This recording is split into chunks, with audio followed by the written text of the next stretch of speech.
Low calcium levels are linked to severe tiredness, which is characterized by a lack of energy and a sense of sluggishness. Insomnia is another outcome that could happen. Forgetfulness and the overall difficulty. Concentrating can result in a calcium deficit and cause lightheadedness, dizziness, and other symptoms.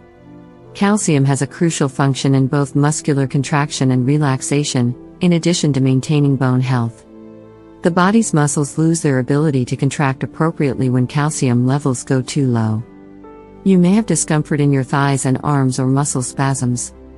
If you don't get enough calcium, tooth decay can result from phosphorus and calcium deficiencies. The bones and teeth are where the body draws calcium from when it is deficient. Lack of calcium causes nerve transmitters to malfunction, which causes numbness in the mouth and limbs. Seizures and irregular heartbeats can be lethal if nerves are unable to absorb calcium.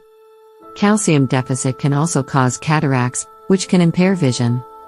Calcium deficiency has effects on the nervous system and the eyes in addition to the bones.